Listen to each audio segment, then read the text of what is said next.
When pregnant widow Margaret Whitmore spent her last coins at a Kansas auction in 1867, she thought she was buying field hands to save her failing farm.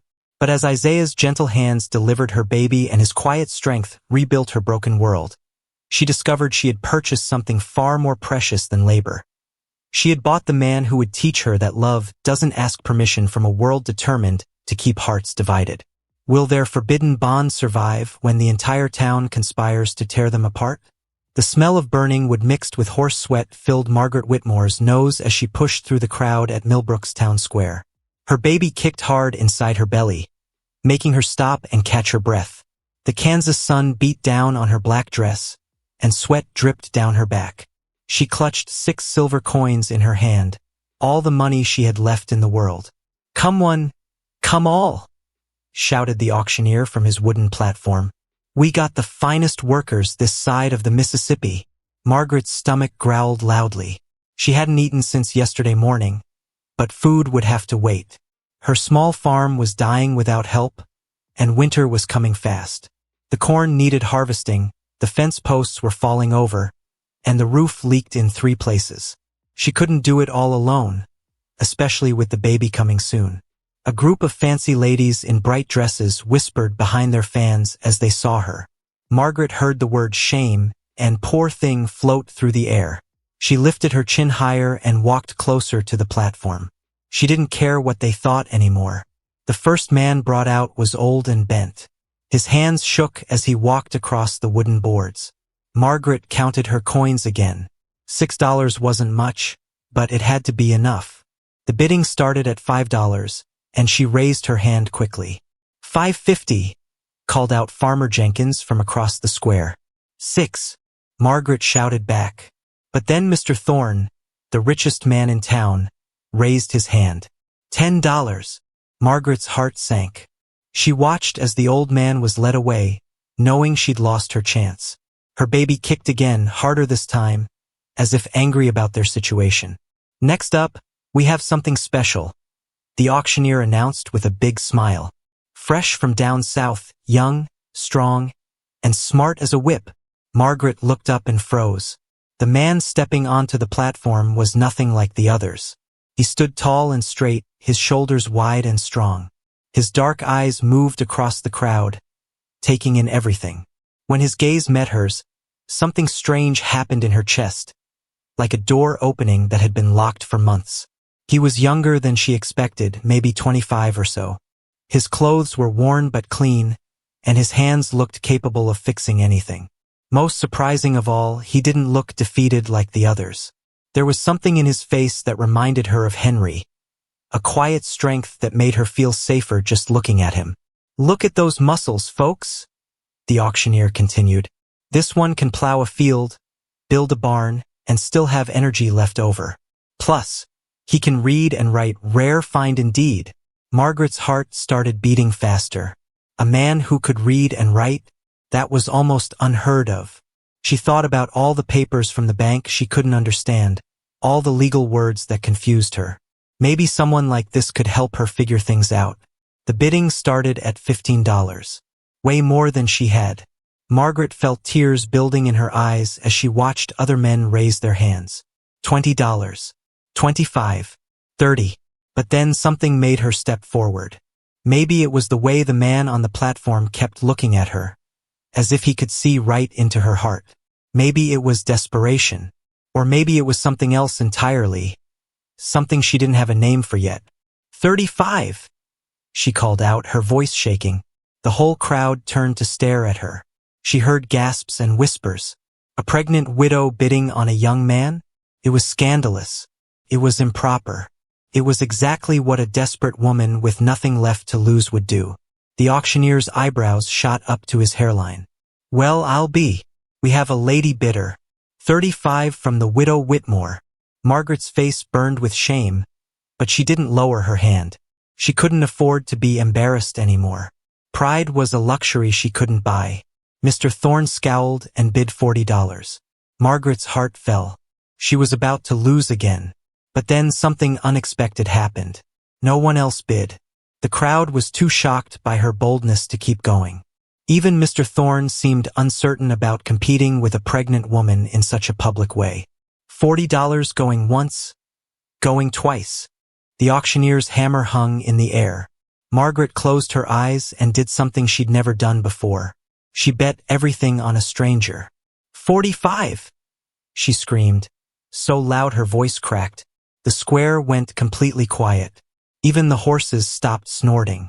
Margaret had just spent almost every penny she owned on a man she'd never spoken to. Her hands shook as she realized what she'd done. What if he was cruel?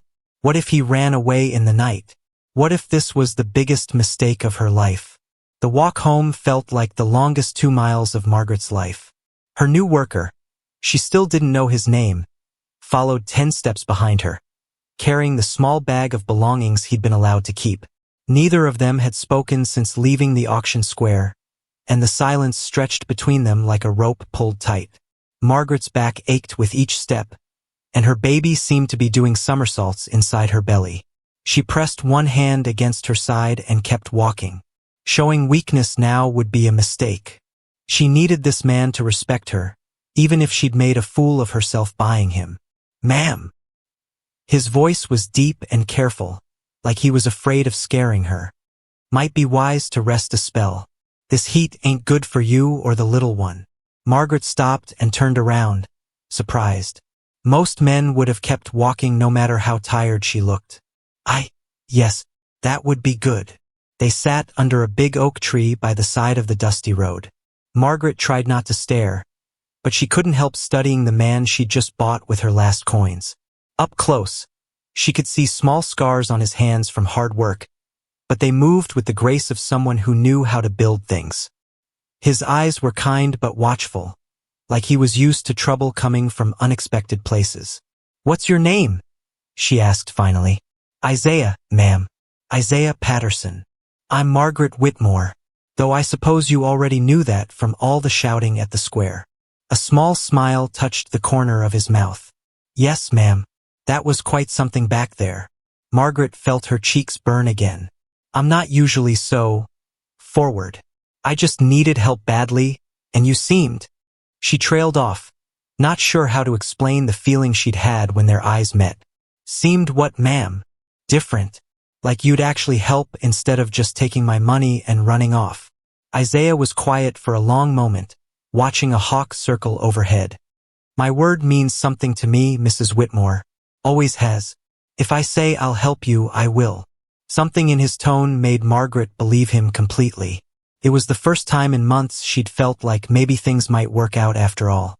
They started walking again, and this time Isaiah walked beside her instead of behind. When they came to a small creek, he offered his arm to help her across the slippery rocks. His touch was gentle but strong, and Margaret found herself wondering when the last time was that someone had taken care of her instead of the other way around. "The farm's not much," she said as they got closer to her property. "Just 40 acres and a cabin that's falling apart. The corn needs harvesting before the frost comes, and the roof leaks something terrible when it rains." "What about your husband's family? They not able to help?" Margaret's face darkened. "Henry's brother lives back east. Sent a letter after the funeral saying he was sorry for my loss, but he has his own problems. Haven't heard from him since." "And your people?" "Dead. Been on my own since I was 16, except for Henry. And now," she gestured at her swollen belly. Isaiah nodded thoughtfully. "Baby due soon. Dr. Anderson thinks maybe 6 weeks. Could be less." Margaret paused, then decided to be honest. "I'm scared. About the birth, about raising a child alone, about keeping the farm. About everything, really. Fear's natural when you're facing the unknown," Isaiah said. "But you got more strength than you think. Takes courage to do what you did today." Margaret looked at him sideways. "Spending my last money on a stranger was courage? Most folks would call it foolishness. Maybe both, but foolish courage is still courage." They crested a small hill, and Margaret's farm spread out below them. It wasn't much. A small wooden cabin with a sagging porch, a barn that needed new boards, fields of corn that were ready for harvest but turning brown from neglect. The whole place looked tired and sad, like it was giving up hope. But Isaiah didn't seem discouraged by what he saw. Instead, his eyes moved across the land like he was planning something. "Good soil," he said finally. "Creek runs close by for water. Barn's got good bones. Just needs some fixing up. This could be a fine place with the right work." Margaret felt tears prick her eyes. For the first time since Henry died, someone was talking about her farm like it had a future. "You really think so?" "I know so. Give me a month, and you won't recognize this place." As they walked down toward the cabin, Margaret found herself believing him. There was something about Isaiah that made impossible things seem possible. Maybe buying him hadn't been the worst mistake of her life after all. But as they reached the front porch and she saw the stack of unpaid bills waiting by the door, Margaret remembered that hope was dangerous for someone in her position. She'd been disappointed too many times to trust it completely. Still, when Isaiah picked up the papers and asked, "Want me to help you figure out what these say?" she felt that strange flutter in her chest again. The feeling that maybe, just maybe, she wasn't as alone as she thought. The sound of hammering woke Margaret before dawn, echoing across the quiet farm like gunshots. She struggled to sit up in bed, her heavy belly making everything harder these days. Through her bedroom window, she could see Isaiah already working on the barn roof, his silhouette dark against the pink morning sky. 3 weeks had passed since the auction, and Margaret barely recognized her own farm. The sagging porch now stood straight and strong. New fence posts marched in perfect lines around the property. The vegetable garden had doubled in size and was already showing green shoots of late-season crops that might carry them through winter. But it wasn't just the big changes that amazed her. Every morning, she found fresh wildflowers on her kitchen windowsill, purple asters and golden sunflowers that brightened the whole room. When her back ached from carrying the baby, Isaiah would appear with a cup of mint tea he'd learned to make from wild plants. He'd even carved a small wooden horse for the baby, its smooth surface worn soft from his careful hands. Margaret pulled on her shawl and walked outside, breathing in the cool morning air. The smell of fresh cut wood mixed with the earthy scent of turned soil. For the first time since Henry died, her farm felt alive again. "You're up early," she called to Isaiah. He looked down from the roof and smiled. "Old habits. My daddy always said the best work gets done before the sun gets hot." "Your father was a farmer?" Isaiah's hands stilled on his hammer. "He was many things. Farmer, carpenter, blacksmith when needed.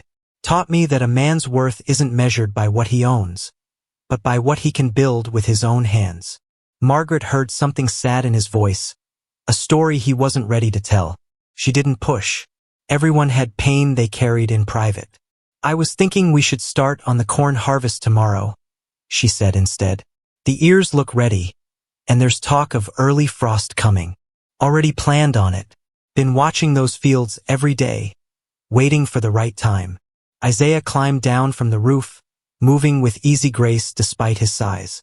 "But I'm thinking you shouldn't be out there working in your condition." Margaret's back stiffened. "I've been working this land since I married Henry. A baby doesn't make me helpless." "Didn't say helpless, said careful. There's a difference." The way he said it, respectful but firm, reminded Margaret so much of Henry that her chest tightened. Her husband had always worried about her safety without making her feel weak. It was a rare gift in a man. "All right," she agreed, "but I'll help with the sorting and weighing. I know every ear of corn on this farm." Isaiah nodded, then hesitated. "Margaret, can I ask you something?"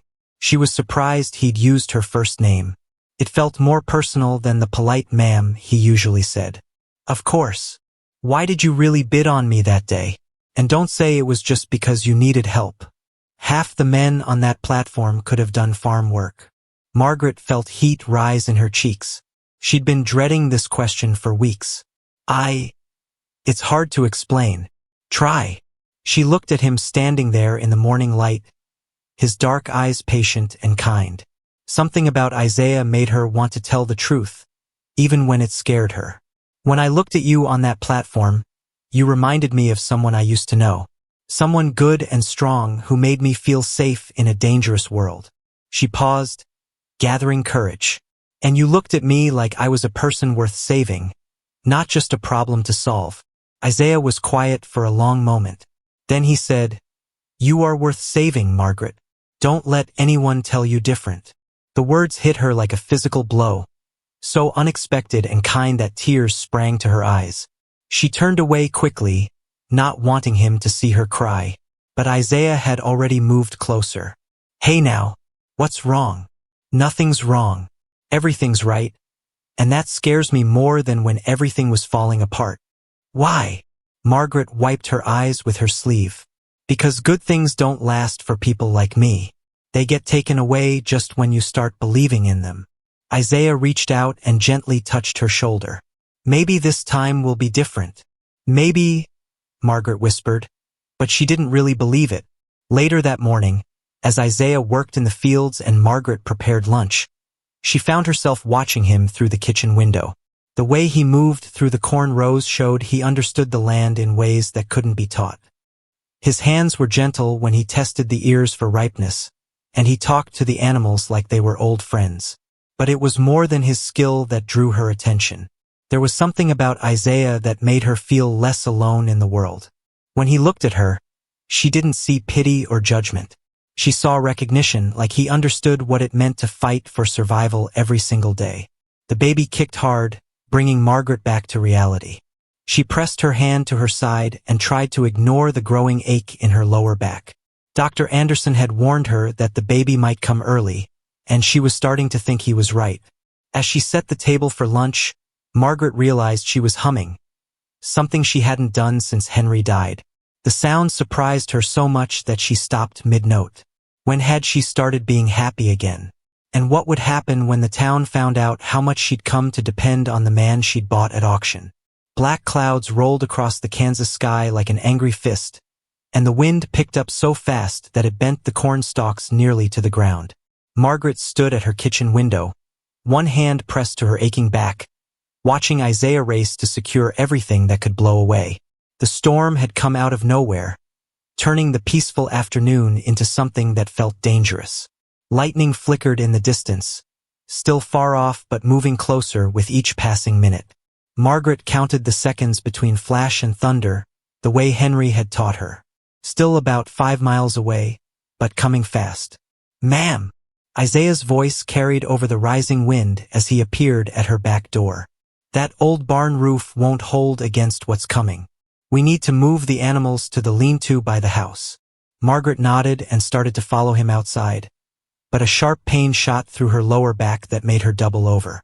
She grabbed the door frame, breathing hard until the pain passed. Isaiah was beside her in seconds. "You all right?" "Just the baby pressing on something it shouldn't." Margaret straightened up, trying to act like nothing had happened. "I'm fine." But Isaiah's dark eyes saw right through her act. "You're not fine. You're hurting, and this storm's got you scared." "I'm not scared," Margaret said automatically, then realized it was a lie. "All right, maybe I am a little nervous. The last big storm we had, it took half the roof off the barn and killed 3 chickens. Thunder rumbled closer now, and the first fat raindrops started to fall." Isaiah looked up at the darkening sky, then back at Margaret. "Listen to me," he said, his voice calm but serious. "I'm going to get the animals safe, and then I'm coming back for you. Don't try to help. Just stay inside where it's dry." "But the cow dash. I can handle 1 cow and some chickens. What I can't handle is you getting hurt trying to help me." Margaret wanted to argue, but another pain in her back changed her mind. This one lasted longer and felt different from the usual aches she'd been having. She sank into a kitchen chair and tried to breathe through it. "Go," she managed. "I'll be here." Through the window, Margaret watched Isaiah work in the growing storm. His movements were quick and sure as he led the milk cow from the old barn to the smaller shelter by the house. The chickens were harder. They scattered in every direction when thunder boomed overhead, their feathers flying as they flapped and squawked in panic. But Isaiah was patient with them, speaking in a low, soothing voice that somehow calmed the frightened birds. One by one, he gathered them up and carried them to safety. When lightning split the sky directly overhead, making the whole farm glow white for a split second, Margaret held her breath until she saw his tall figure still moving through the rain. By the time he made it back to the house, he was soaked to the skin. Water dripped from his hair and clothes, forming puddles on her kitchen floor. But he was smiling. "All safe and sound," he said, pushing wet hair out of his eyes. "Though I think that Red Hen might never forgive me for the indignity of being carried like a baby." Margaret laughed despite her worry. Henrietta's always been dramatic. She once refused to lay eggs for a week because Henry moved her favorite nesting box. Well, she's got a dry place to be dramatic now. Isaiah looked around the kitchen. "You got any extra blankets? Might want to cover the windows in case this wind gets worse." As if his words had summoned it, a powerful gust shook the whole cabin. The windows rattled in their frames, and somewhere outside, something metal clanged against the barn wall. Margaret started to get up to help, but another pain hit her. This one so strong it took her breath away. She gripped the edge of the table, her knuckles white. "Margaret!" Isaiah was kneeling beside her chair in an instant. "What's wrong?" "I don't know," she gasped. "The baby's been moving all day, and my back hurts worse than usual. But it's too early. I still have 6 weeks left." Isaiah's face went serious. "Babies don't always follow schedules. How long have you been having pains?" "Since this morning, but they weren't bad until now." "How far apart?" Margaret looked at him in surprise. How did he know to ask that question? I haven't been timing them. We need to start." Isaiah glanced around the kitchen and spotted the old clock on the mantel. "Next time you feel pain, tell me." They waited in tense silence, listening to the storm rage outside. Rain pounded against the roof like 1,000 tiny hammers, and the wind howled through the eaves. When the next pain came, it was strong enough to make Margaret cry out. "There," Isaiah said, watching the clock. "That was 8 minutes since the last one." "How do you know about babies?" Margaret asked when she could speak again. "My mama was a midwife before." Isaiah's voice trailed off. "Before everything changed. I used to help her sometimes when I was young." There was that sadness again, the story he wasn't ready to tell.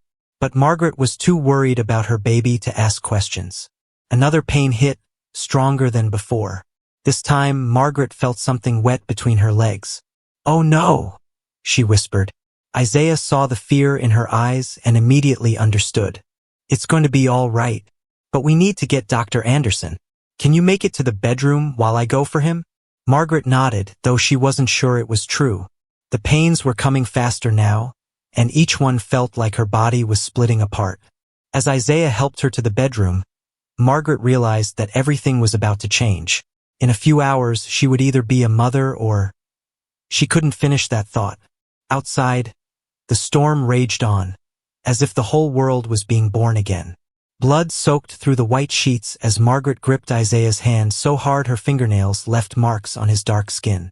Dr. Anderson wiped sweat from his forehead and shook his head grimly, his weathered face showing more worry than a doctor should ever let a patient see. "I've done everything I know how to do," the old physician whispered to Isaiah in the corner of the small bedroom. "But the baby's turned wrong, and Margaret's too small built for this kind of trouble. If we can't get this child positioned right..." He didn't finish the sentence, but Isaiah understood. Margaret might die. The baby might die. Or both. Thunder crashed overhead, shaking the cabin's walls as if the storm was trying to tear the roof clean off. Candles flickered in the drafty room, casting dancing shadows that made everything look ghostly and unreal. The smell of rain mixed with the metallic scent of blood, creating an atmosphere that felt more like a battlefield than a birthing room. "There has to be something else we can try," Isaiah said, his voice barely above a whisper. Dr. Anderson studied him with tired eyes. "You said your mother was a midwife?" "Yes, sir. Down in Mississippi, before the war changed everything." "Did she ever teach you about difficult births? Babies that won't come the normal way?" Isaiah nodded slowly. "She showed me some things. Said sometimes a woman's body needs help that only gentle hands can give. My hands are too big and too clumsy for the delicate work this is going to take," Dr. Anderson admitted. "And my eyes aren't what they used to be. If you know something I don't, Another contraction hit Margaret, and her scream cut through the storm's noise like a knife. Both men rushed to her side, watching helplessly as pain twisted her face into a mask of agony. "Margaret," Isaiah said softly, taking her hand again. "Look at me." Her eyes focused on his face, wild with fear and exhaustion. "I can't do this. It hurts too much." "Yes, you can. You're the strongest person I know." "The baby!" Margaret gasped as another wave of pain started building. "The baby's going to be fine. You're both going to be fine. But I need you to trust me." Margaret searched his face, looking for any sign of doubt. When she found none, she nodded weakly. "What do you need me to do?" What happened next would stay with Isaiah for the rest of his life. Working by candlelight while the storm raged outside, he used everything his mother had taught him about the mysterious process of bringing life into the world. His hands, so much gentler than anyone would expect from a man his size, carefully guided the baby into the proper position. Dr. Anderson watched in amazement as Isaiah worked. "Where did you learn to do that?" "My mama delivered more babies than she could count," Isaiah replied, not taking his eyes off Margaret. "Said every woman's body tells a different story, but they all want the same ending. A healthy baby and a living mother." Hours passed like minutes. Margaret pushed when Isaiah told her to push, rested when he said to rest, and breathed through the pain with a determination that impressed both men. Outside, the storm gradually weakened, as if it was waiting for the drama inside to finish before moving on. Just as the first pale light of dawn crept through the bedroom window, Margaret gave one final mighty push. The baby slipped into Isaiah's waiting hands, tiny, slippery, and perfectly formed. But the child wasn't breathing. Isaiah's heart stopped for a moment as he looked at the still, blue form in his hands. Then training took over. He cleaned the baby's mouth and nose with swift, sure movements, then gently rubbed the tiny chest. "Come on, little one," he whispered. "Time to meet your mama." Nothing happened for what felt like forever. Then, suddenly, the baby drew a shuddering breath and let out a cry that was the most beautiful sound any of them had ever heard. "It's a girl," Isaiah announced, his voice thick with emotion as he wrapped the baby in a clean towel. "A perfect, healthy girl." Margaret sobbed with relief as Isaiah placed her daughter in her arms. The baby was small but strong, with a full head of dark hair and tiny fists that waved in the air, as if she was already ready to fight the world. "She's beautiful," Margaret whispered, touching the baby's soft cheek. "Look at her, Isaiah. Look what we did." The words hung in the air between them, full of meaning neither was quite ready to acknowledge. Dr. Anderson pretended not to notice as he cleaned up his instruments, giving them a moment of privacy. "What are you going to call her?" Isaiah asked, his finger stroking the baby's tiny hand. "Hope," Margaret said without hesitation. "Her name is Hope." As the sun rose over the Kansas prairie, painting the sky in shades of pink and gold, Margaret realized that everything had changed. She was a mother now, responsible for this tiny person who depended on her for everything. But more than that, she had discovered something about Isaiah that made her heart race in ways that had nothing to do with fear. He had saved her life, saved her daughter's life, and in doing so, he had shown her a kind of love she'd never experienced before. Not romantic love, not yet, but something deeper. The love of someone who would risk everything to protect what mattered most. "Thank you," she whispered, looking up at him. "For what?" "For everything. For staying. For caring. For bringing hope safely into the world." Isaiah smiled, and for the first time since she'd known him, Margaret saw tears in his dark eyes. "Thank you for letting me." Outside, birds began singing their morning songs, and the storm clouds moved off toward the horizon. Inside the small cabin, a new family was taking its first tentative breaths, though none of them quite knew it yet. But in the distance, barely visible through the morning mist, a rider approached the farm. Someone had seen Dr. Anderson's horse tied outside during the storm, and word was already spreading through town about what had happened at the Whitmore place. Trouble was coming, riding fast and carrying the weight of a community's judgment. The knock on Margaret's door came 3 days after Hope's birth, sharp and demanding like the crack of a judge's gavel. Margaret was sitting in the rocking chair Isaiah had carved for her, nursing her daughter and enjoying the peaceful morning, when the sound shattered the quiet like breaking glass. Through the window, she could see Sheriff Collins standing on her porch with 3 other men from town. Their faces were set with the kind of grim determination that usually meant someone was about to lose everything they cared about. "Margaret," the sheriff called through the door, his voice carrying false kindness that fooled no one. "We need to talk." Margaret's stomach dropped like a stone thrown in deep water. She had been dreading this moment ever since Hope was born, knowing that news of Isaiah's role in the delivery would spread through Millbrook like wildfire. Small towns had long memories and short patience for anything that challenged their sense of how the world should work. "Just a minute," she called back, trying to keep her voice steady. She looked around frantically for Isaiah, but he was out in the fields, checking the corn that still needed harvesting despite everything that had happened. Margaret wrapped Hope in her softest blanket and answered the door, holding her daughter like a shield against whatever judgment was coming her way. "Sheriff Collins," she said, forcing her voice to stay calm. "What brings you out here so early?" "You know why we're here, Margaret." This came from Edmund Thorne, the richest man in town and someone whose interest in her property had grown more obvious since Henry's death. "We've heard some disturbing reports about what happened during the storm." Margaret's chin lifted defiantly. "My daughter was born. If that disturbs you, perhaps you should examine your own heart." "Don't play games with us," Thorne snapped, his face reddening with anger. "Dr. Anderson told half the town about that. That man delivering your baby. It's indecent. It's against the natural order." "That man has a name," Margaret said coldly. "Isaiah Patterson. And he saved my life and my daughter's life when no one else could." Sheriff Collins shifted uncomfortably on his feet. "Now, Margaret, we're not saying he didn't help, but folks are concerned about appearances. A respectable widow living alone with a young man, especially after something so intimate." Margaret felt heat rise in her cheeks, but it was anger, not shame. "Are you suggesting that my daughter's life should have been sacrificed to protect your sense of propriety?" "We're suggesting," said Reverend Morrison, who had been silent until now, "that there are other arrangements that might be more appropriate, more Christian."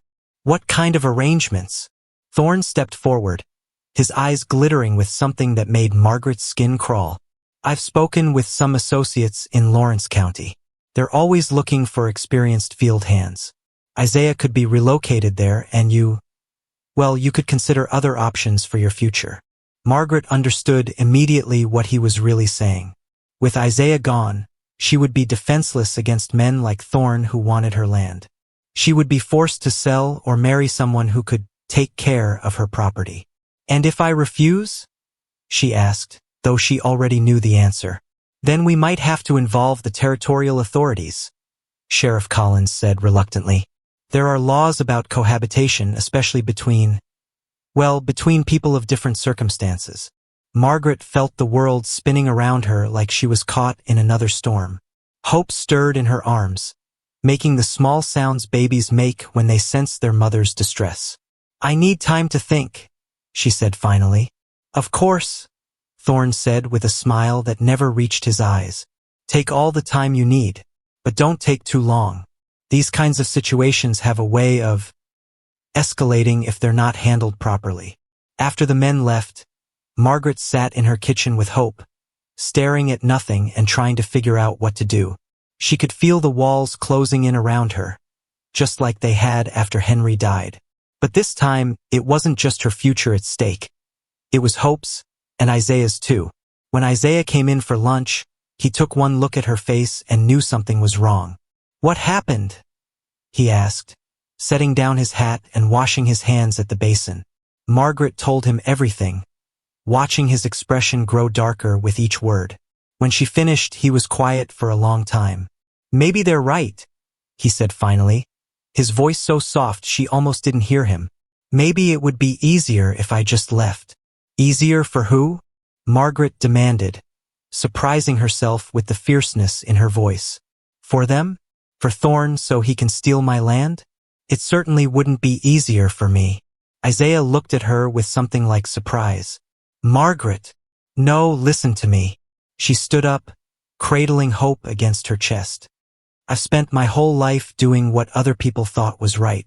Marrying Henry because it was expected. Staying quiet when people whispered about me.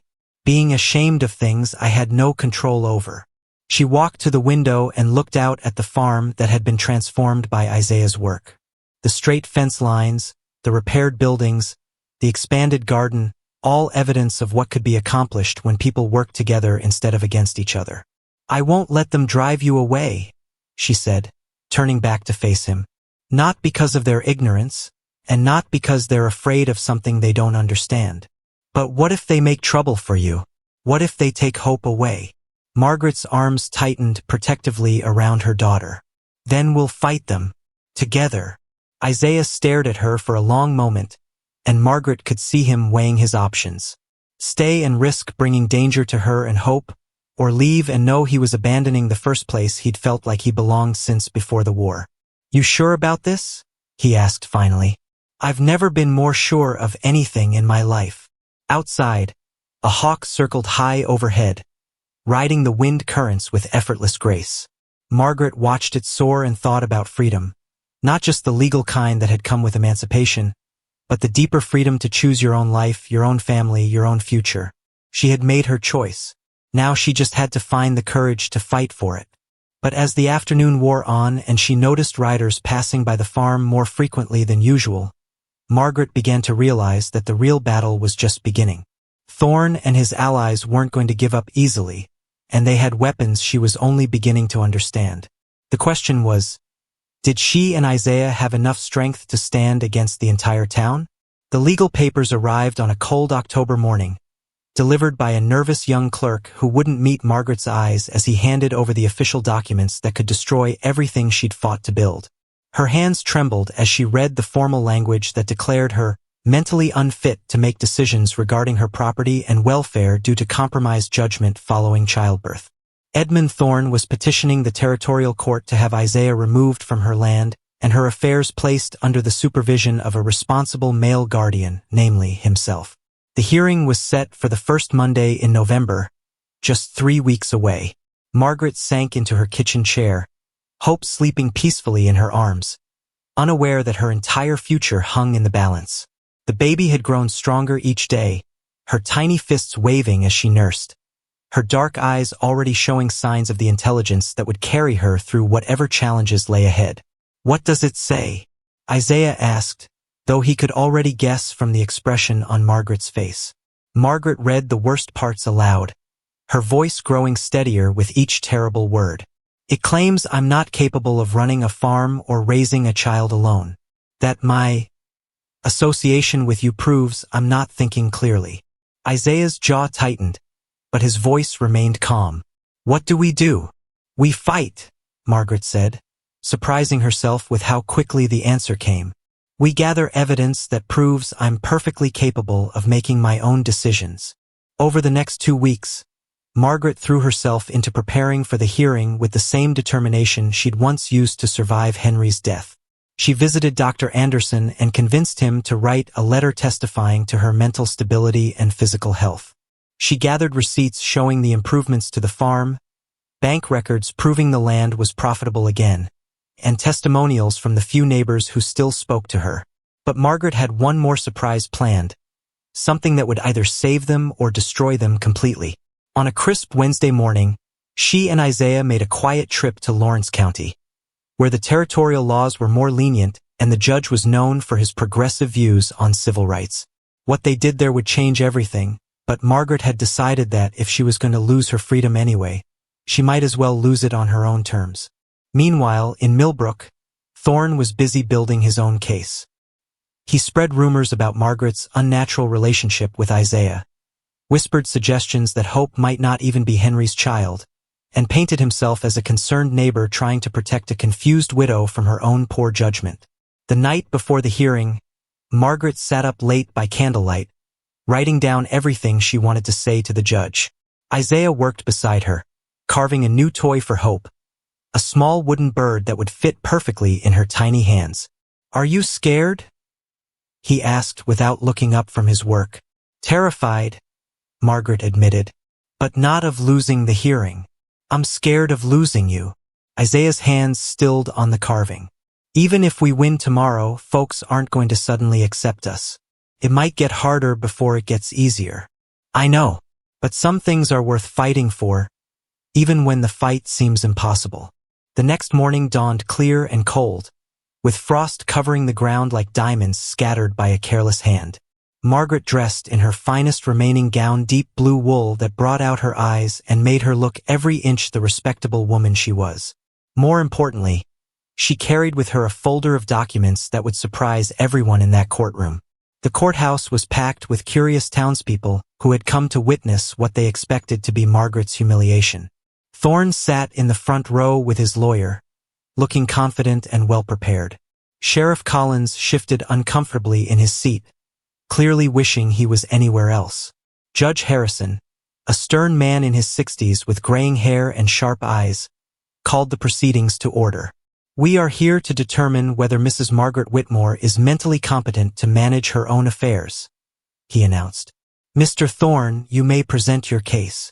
Thorne's lawyer stood up and began painting a picture of a confused widow who had lost her moral compass after her husband's death.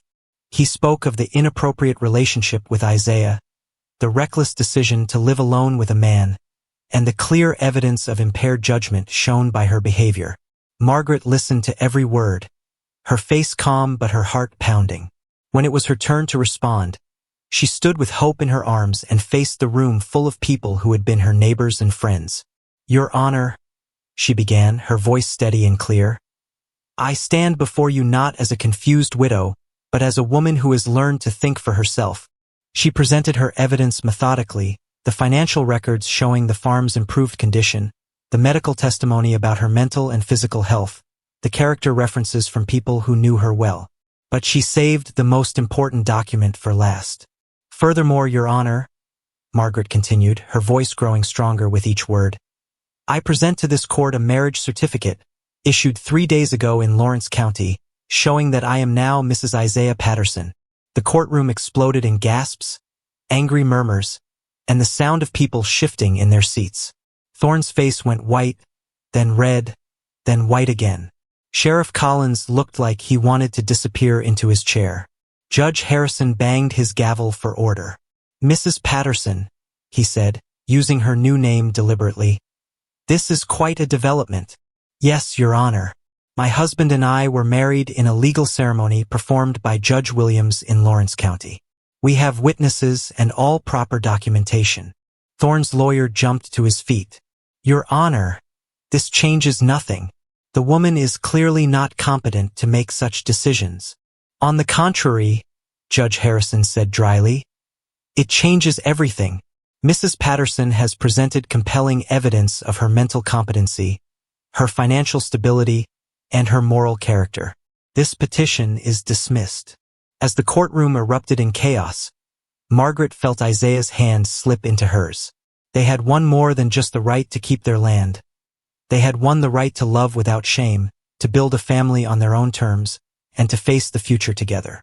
But as angry voices rose around them and doors slammed as people stormed out, Margaret knew their real challenges were just beginning.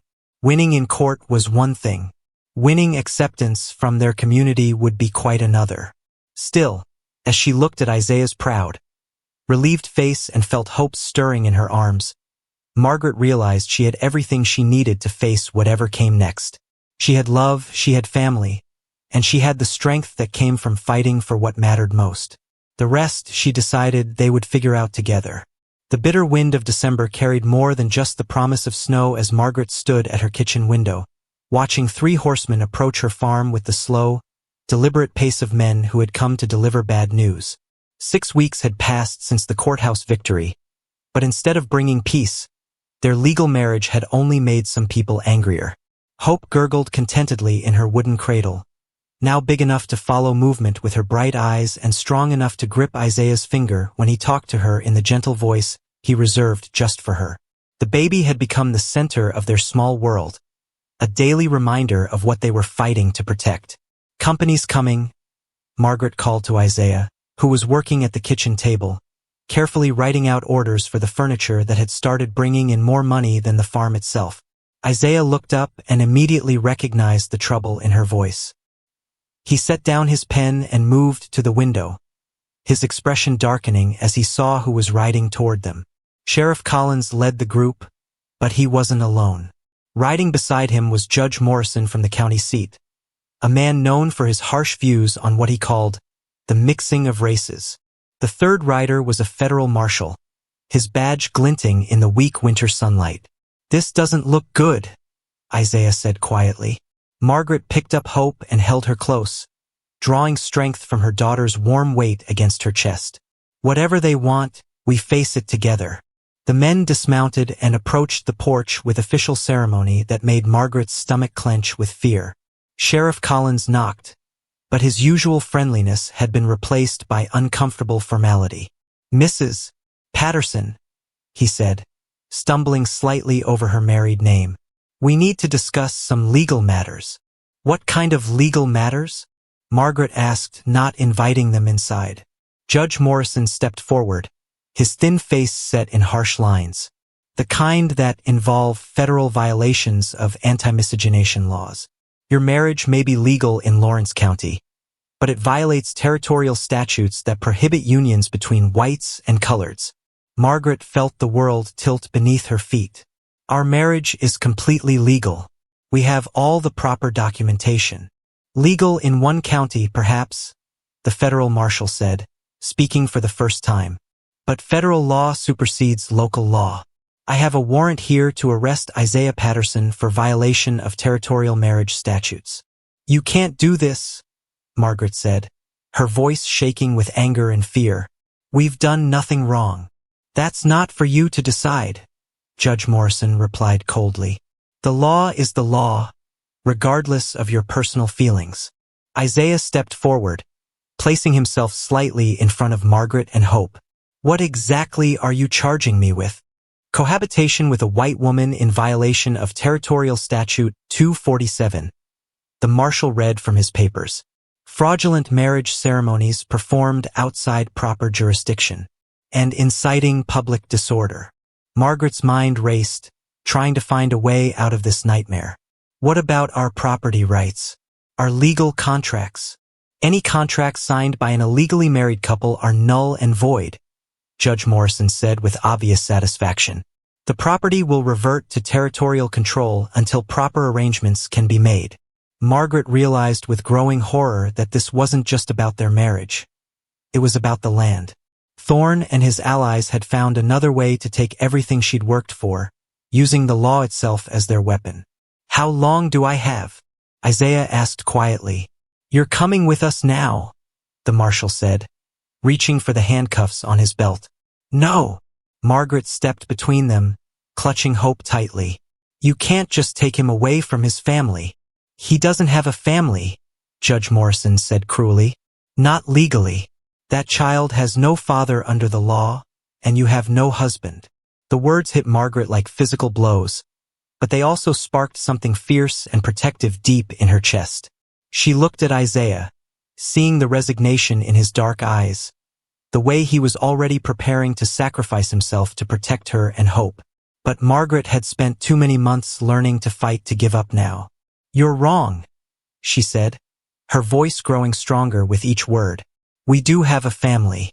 We have love, we have commitment, and we have the courage to stand up for what's right, even when the law is wrong." "Pretty words won't change federal statutes," the marshal said impatiently. "Now step aside so we can do our job." But as he reached for Isaiah's arm, something unexpected happened. Dr. Anderson appeared at the edge of the property, riding hard with his medical bag bouncing against his saddle. Behind him came 3 more riders, farmers from the next county who had heard about the arrest and come to witness it. "Hold on there, Marshal," Dr. Anderson called out as he dismounted. "I've got some things to say about this situation." "This is none of your concern, Doctor," Judge Morrison snapped. "It is when you're about to arrest the man who saved my reputation and possibly my career," Dr. Anderson replied firmly. Isaiah Patterson's medical knowledge and skill during that difficult birth made the difference between life and death. He's a credit to this community, not a criminal. One of the other farmers stepped forward. My name's Jacob Miller. Isaiah helped me repair my barn last month when I couldn't afford to hire anyone. Did good work for fair pay, treated my family with respect. Don't see how marrying a good woman makes him a lawbreaker. Margaret felt tears spring to her eyes as more voices joined in, people she barely knew, standing up for the principle that love and character mattered more than the color of someone's skin. But the marshal was unmoved. I don't care if he's the finest man in Kansas. The law says he can't marry a white woman, and I'm here to enforce that law. As the handcuffs clicked around Isaiah's wrists, Margaret made a decision that would define the rest of her life. She stepped forward and took the marshal's arm. Then you'll have to arrest me too, she said clearly, because I'm just as guilty of loving him as he is of loving me. The marshal stared at her in shock. Ma'am, you can't be serious. I've never been more serious about anything in my life. What happened next would be talked about in Millbrook for generations to come, and it would mark the beginning of changes that would reshape not just their small community, but their understanding of what it meant to be truly free. The telegram arrived at dawn on Christmas morning, delivered by a rider who had traveled all night through knee-deep snow to reach the territorial jail where Margaret and Isaiah had spent the past 3 weeks behind iron bars. Margaret's fingers shook as she read the yellow paper that could either save their lives or seal their fate forever. Supreme Court ruling stops all arrests under territorial marriage laws. Stop. Federal judge declares local statutes unconstitutional. Stop. Release ordered immediately. Stop. Margaret sank onto the narrow cot she'd been sharing with Hope, hardly daring to believe what she was reading. Across the cell, Isaiah looked up from the wooden toy he'd been carving with a smuggled knife. A Christmas gift for their daughter who had taken her first real steps between the jail bars just 2 days before. What does it say? He asked, though he could already see hope blooming across Margaret's face like flowers after a long winter. We're free, Margaret whispered, then louder with growing joy. Isaiah, we're free. Sheriff Collins appeared at their cell door, his face showing a mixture of relief and embarrassment. In the weeks since the arrest, he'd watched Margaret care for Hope in a jail cell with the same gentle strength she'd shown everywhere else. And he'd seen Isaiah help other prisoners with everything from reading letters to treating injuries. It had become impossible to see them as criminals. I'm sorry it took so long, he said as he unlocked the door. The legal system moves slower than molasses in winter, but justice got there eventually. Margaret clutched Hope to her chest as they walked out of the jail and into the bright December morning. Snow covered everything in pristine white, making the world look clean and new. For the first time in weeks, she could see past the next meal, the next day, the next hearing. But their troubles weren't over yet. A crowd had gathered in the town square, not to celebrate their release, but to show their continued anger. Edmund Thorne stood at the center, his face red with fury as he watched his carefully laid plans crumble like old paper. This doesn't change anything, he shouted to anyone who would listen. Federal judges don't understand local conditions. These people are still a threat to our way of life. Margaret felt Isaiah tense beside her, but she placed a calming hand on his arm. She had learned something important during their time in jail, that fear made people say and do terrible things, but courage was contagious. Every day, more people had come to visit them, bringing food, blankets, and quiet expressions of support. Dr. Anderson pushed through the crowd, his medical bag in one hand and a wrapped package in the other. Merry Christmas, he said gruffly, handing Margaret the gift. It's for Hope. My wife knitted it. Inside was a tiny white dress embroidered with yellow flowers, more beautiful than anything Margaret could have afforded. But more precious than the dress was what it represented: acceptance from people who mattered. There's something else, Dr. Anderson continued. A group of us have been talking while you were away. We'd like to offer Isaiah a partnership in a new medical practice. Turns out a man who can deliver babies and treat injuries is exactly what this county needs. Margaret felt tears of gratitude spring to her eyes. After months of fighting for the right to exist, someone was offering them a chance to thrive.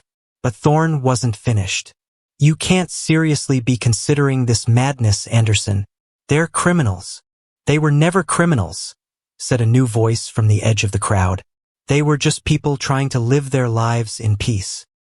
Margaret turned to see Judge Harrison, the man who had first ruled in their favor, riding into the square with an official escort. Behind him came representatives from the territorial government, including the new federal marshal who would be replacing the man who had arrested them. "Mr. Thorne," Judge Harrison said with cold authority, "you are under arrest for conspiracy to use false legal documents, abuse of territorial statutes, and attempting to steal property through fraudulent means." The crowd watched in stunned silence as handcuffs were placed on the man who had caused so much trouble. His face went white, then red, as he realized his schemes had finally caught up with him. "This is an outrage," Thorne sputtered. "I was protecting this community." "You were protecting your own interests," the judge replied. "The territorial investigation found evidence that you've been using false legal claims to steal property from widows and struggling farmers for years. The Pattersons were just your latest targets." As Thorne was led away, Margaret felt a weight she'd been carrying for months finally lift from her shoulders. But more than revenge, she felt something even better: vindication. They had been right to fight, right to love, right to believe that justice could win over prejudice. The crowd began to disperse, some people still grumbling but others approaching to offer congratulations and support. Mrs. Henderson from the general store pressed a basket of food into Margaret's hands. "For your Christmas dinner," she said quietly, "and welcome home." As they walked back toward their farm, Hope babbling happily in Margaret's arms, Isaiah reached for her free hand. "So what happens now?" he asked. Margaret looked at their land spread out before them. The fields they'd worked together, the house they'd repaired, the life they'd built despite every obstacle thrown in their way. "Now we live," she said simply. "We raise our daughter, we work our land, we help our neighbors, and we show the world that love is stronger than hate." Snow began falling again, each flake catching the morning light like tiny stars. But this time, Margaret wasn't worried about the storm. She had everything she needed to weather whatever challenges lay ahead. A partner who loved her, a daughter who filled their home with joy, and the hard-won knowledge that fighting for what's right, even when it seems impossible, sometimes leads to victories beyond your wildest dreams. But as they crested the hill toward home, Margaret saw smoke rising from their cabin's chimney. Someone had been keeping their fire burning while they were away, making sure they had a warm house to return to. The question was, who had cared enough to watch over their home when the rest of the world seemed determined to tear it down? Golden autumn light streamed through the kitchen windows as Margaret stood at her stove, preparing Sunday dinner while the sound of children's laughter drifted in from the yard where Hope, now a confident 3-year-old, played with the Miller children who had come to visit. The smell of roast chicken and fresh bread filled the air, mixing with the scent of the wildflowers Isaiah still brought her every morning, a tradition he'd never abandoned even after 3 years of marriage. Margaret paused in her cooking to watch through the window as Isaiah showed young Tommy Miller how to carve a whistle from a piece of oak. His hands moved with the same patient precision she'd first noticed at the auction, but now those hands wore a simple gold wedding band that caught the sunlight when he gestured. The farm had grown beyond anything Margaret had dared to hope in those desperate early days. 3 hired families now worked the expanded fields, drawn by word of fair wages and decent treatment. Isaiah's furniture-making business brought orders from as far away as Kansas City, and the small school Margaret had started at their kitchen table now met in its own building, teaching reading and arithmetic to children of all backgrounds. Dr. Anderson had kept his promise about the medical partnership. 2 days a week, Isaiah worked in town treating injuries and assisting with difficult births. The irony wasn't lost on Margaret that the man people had once tried to arrest was now one of the most respected citizens in the county. "Mama, look what Papa taught me." Hope came running into the kitchen, her dark curls bouncing as she held up a small wooden bird that whistled when she blew through it. Margaret smiled and wiped flour from her hands to examine her daughter's treasure. Hope had inherited the best of both parents, Isaiah's gentle strength and Margaret's determination, combined with a joy in life that neither of them had possessed before they found each other. "That's beautiful, sweetheart. Did you thank Papa?" "Yes, And I helped him with the new baby horse too. It's so tiny and soft. Margaret's heart swelled as she listened to Hope chatter about her morning adventures. The little girl moved between two worlds with the easy confidence of someone who had never been taught that love was limited by the color of someone's skin. A knock at the door interrupted her thoughts. Margaret opened it to find Mrs. Chun, the newest family to settle in the area. She and her husband had come from California with their two young sons, looking for a place where they could farm without facing the prejudice that had followed them from the gold fields. "Mrs. Patterson," Mrs. Chun said in careful English, "I bring gift for you." She held out a jar of preserved peaches, the fruit floating in golden syrup like captured sunshine. "Thank you so much," Margaret said warmly. "Please, come in and join us for dinner. We have plenty." This had become Margaret's new normal. A house full of neighbors sharing meals, children playing together regardless of their differences, and the quiet satisfaction of knowing she'd helped create something beautiful in a world that often seemed determined to tear people apart. As the afternoon wore on and their guests began to head home, Margaret found herself sitting on the porch with Isaiah, watching the sunset paint the Kansas sky in brilliant oranges and purples. Hope had fallen asleep in Isaiah's lap, exhausted from a day of play and learning. "What are you thinking about?" Isaiah asked, shifting Hope to a more comfortable position. Margaret considered the question carefully. How different everything is from that day at the auction. I went there thinking I was buying help for the harvest, and instead I found the rest of my life. Margaret leaned against Isaiah's shoulder, feeling the solid warmth of him, the steady rhythm of his breathing. I was so scared back then. Scared of losing the farm, scared of raising a child alone, scared of what people would think if I stepped outside the lines they'd drawn for me. And now, Margaret looked at their daughter sleeping peacefully, then at the farm that had become prosperous under their joint care, and finally at the man who had taught her that courage wasn't the absence of fear, it was acting with love despite the fear. Now I know that worth isn't something other people give you or take away. It's something you create through kindness, hard work, and the willingness to fight for the life you choose to build. Isaiah's arm tightened around her. "Best investment you ever made?" Margaret smiled, remembering the day she'd spent her last coins on a stranger who had become so much more than she'd ever dared to hope. "The very best."